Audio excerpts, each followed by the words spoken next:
UPSC का एक previous year question देखते हैं। तो सबसे पहले क्वेश्चन में पूछा हुआ है कि in India which of the following, Bharat में इनमें से कौन सा public investment in agriculture consider किया जाएगा।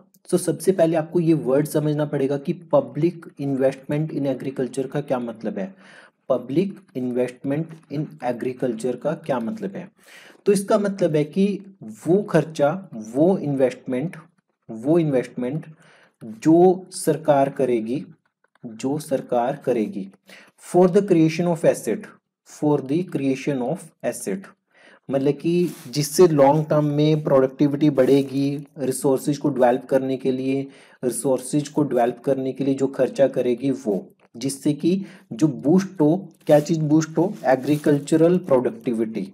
ठीक है, अब देखते हैं एमएसपी फिक्स करने से क्या रिसोर्सेज डेवलप हो रहे हैं, नहीं हो रहे हैं। तो ये ऑप्शन आपका गलत हो जाएगा। Computerisation of the primary agriculture credit societies, जब आप कंप्यूटराइजेशन कर रहे हो, डिजिटलाइजेशन कर रहे हो, तो उससे डेफिनेटली रिसोर्सेज डेवलप हो रहे हैं। तो आपका ये ऑप्शन ठीक हो जाएगा। सोशल कैपिटल डेवलपमेंट, तो इसमें तो खुद में नाम में ही आ गया कैपिटल डेवलपमेंट, तो ये भी ठीक है, मतलब कि लोगों को जानकारी देना है, ये सब चीजें। फ्री इलेक्ट्रिसिटी, क्या इससे कोई रिसोर्सेज डेवलप हो रहे हैं, नहीं हो रहे, तो 4 भी कट जाएगा। 4 इन दोनों में आ रहा है, ये दोनों कट गए। ठीक है आपके पास, तो 1 इसमें आ रहा था, ये कट गया। वैसे तो 1 कटते ये तीनों ही कट गया आपके पास। उसके बाद waiver of agriculture loan by the banking system जो एग्रीकल्चर लोन होते हैं उसे वेव ऑफ कर देते हैं, तो इससे भी कोई आपके रिसोर्सेज थोड़ा डेवलप हो रहे हैं। कोल्ड स्टोरेज को सेटअप करना सरकार के द्वारा, हाँ ये इंपॉर्टेंट है। कोल्ड स्टोर से क्या होगा, फसलें खराब नहीं होंगी।